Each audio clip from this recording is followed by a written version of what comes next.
Predator is a 1987 US action thriller by John McTiernan. More about Tiernan in the Die Hard and the Lost Action Hero retrospective, with elements of horror, science fiction and war films. There is so far a sequel, 2 independent spin-offs / crossovers with Alien, and 4 wannabe sequels, remake, prequel, whatsoever, which unsuccessfully tried to establish a franchise, where from my point of view there never was or is one, since the story was already completely told in the first, and then you can only make a remake, which, yes, sometimes, though rarely, surpass the original, but mostly they are unnecessary and meaningless, similar to other so-called franchises like Alien, Mad Max, Evil Dead, Terminator, Nightmare, RoboCop, Starship Troopers, Jurassic Park and so on. There the good parts are also only those where the same story is told again, only this time in technically more elaborate, often then with the focus shifting away from horror going more into action direction.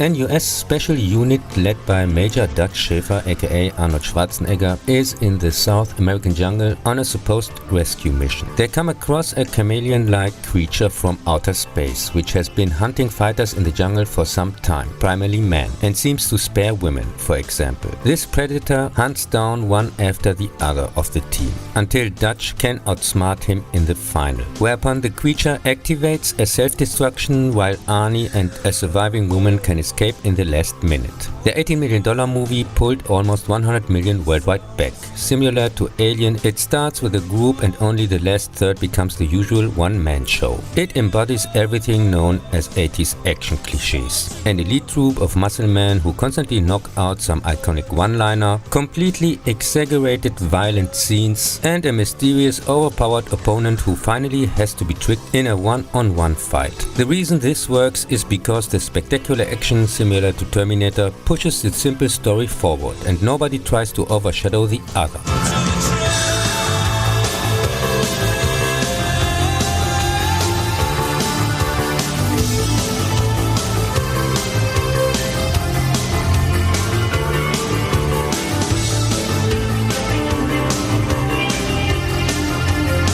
1990, Stephen Hopkins' Predator 2 shows up. The movie plays similar to Escape from New York in the distant future of 1997. While drug gangs in LA fight street battles with the police, they themselves become victims of a mysterious killer. A police officer tries to find him and discovers that he is not from this world. Part 2 successfully moves the setting from the normal jungle to the urban jungle. It made barely its costs back and got mostly moderate to negative reviews, not daring to address the real issue of this movie. His only shortcoming is, from my point of view, the complete miscast with Danny Glover, whom you don't believe for a second his grandpa action badassery. The argument he had already convinced in Lethal Weapon in an action role comes mostly from unsuspecting stupids who seemingly forgot that back then Mel Gibson played most of the action scenes, and Glover's character was already in part 1 about to retire. This contrast was the recipe for its success back then. Nevertheless, Predator Urban Commando is one of the few good sequels, and very entertaining until almost the end,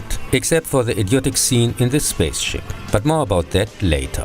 2004, Paul W. Anderson's Alien vs. Predator appears. An expedition on behalf of the Wayland Corporation explores an underground pyramid for whatever reason. It is led by company founder Charles Bishop Wayland, who confusingly is played by the same as Bishop from Aliens. But no one suspects predators are incubating aliens here to use them for combat training. Of course, the expedition gets between the fronts. The completely pulled out of the head plot reminds suspiciously of fanfiction, because it is. The idea first appeared as comics in early 1990. In the same year, Predator 2 appeared with a gag scene at the end in which it is implied that aliens belong to their prey. Unfortunately, it didn't stay that way, and the childish bullshit idea with which two so-called franchises are made ridiculous was actually realized, and fitting for this silly kid stuff with PG-13. From my point of view, this movie marks Paul W. Anderson's departure from until then at least interesting projects, where I even count the first Resident Resident Evil among them. But since AVP, he's shitting out garbage on an assembly line, resulting in abominations like Resident Evil 6, The Last Embarrassment. The movie itself is well cast, more or less okay, and even has a passable first half. But it falls completely apart as soon as the first alien shows up.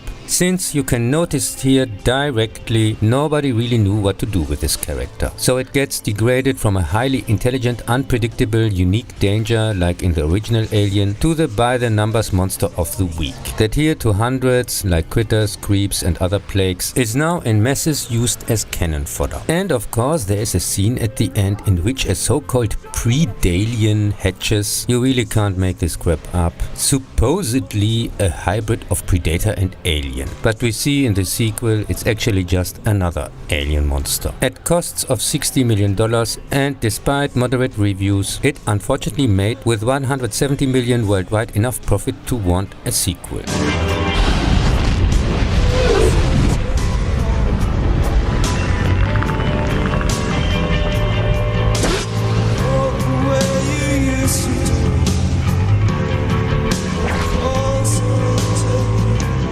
In 2007, the Strauser brothers brought us Aliens vs. Predator with the appropriate addition Requiem, Latin Mass for the Dead. And truly, the for a change R-rated flick is the purest swan song with which the AVP experiment was finally put into its grave. So no Aliens vs. Predators. It continues at the end of Alien vs. Predator. Throw the Predalien.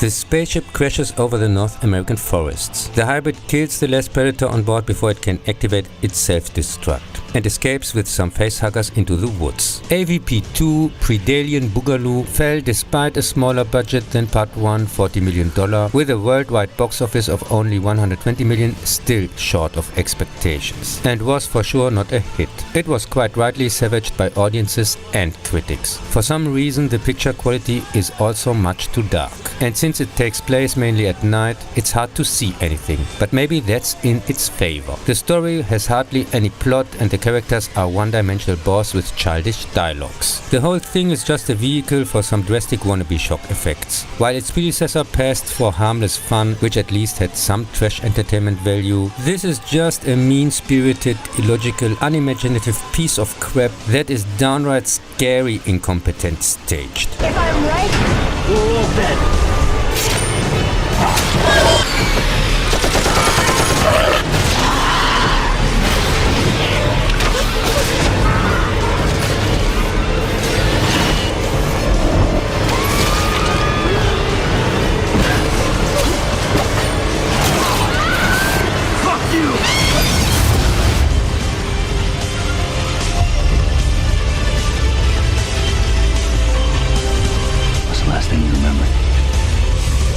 All of a sudden there was a light, and then I was falling.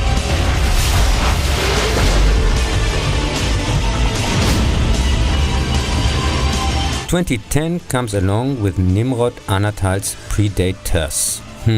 If we now officially adapt the alien counting method, the next one is probably called Predator Cubic. A group of criminals and soldiers, a doctor is also there, who in the final of course turns out to be a Jack the Ripper wannabe, parachute on a foreign planet in the jungle. All of them seem to have been pulled out of some kind of battle, waking up here. It turns out that they were kidnapped for training purposes by aliens, which want to improve their fighting skills. Now they have to face two different predators, which also fight each other, hunting humans with their awful CGI alien dogs. The $40 million boar made worldwide 3 times its budget back and was a moderate success, but certainly no hit. The reviews were also rather mixed, but tended to be slightly optimistic.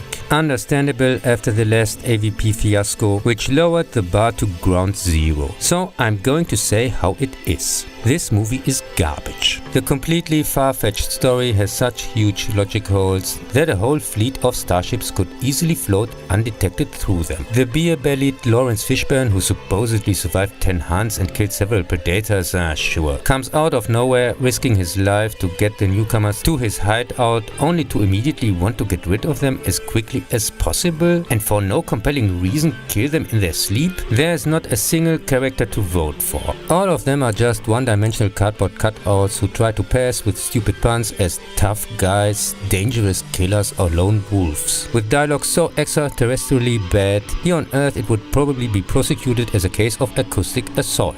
On top of that, action pianist Adrian Brody is once again being played as the toughest of the tough. It's a mystery to me why the movie unnecessarily strangles itself to death with such a total miscast in the lead. But since it already with every shot, dialogues, the original score, ideas and setting, of course, as in part 1, there is also a woman, steals from his predecessors, of course, quotes. In one scene, even the plot of the original is bluntly spoken into the camera. Maybe this is supposed to be the reference to the Danny Glover miscasting in part 2. Who knows?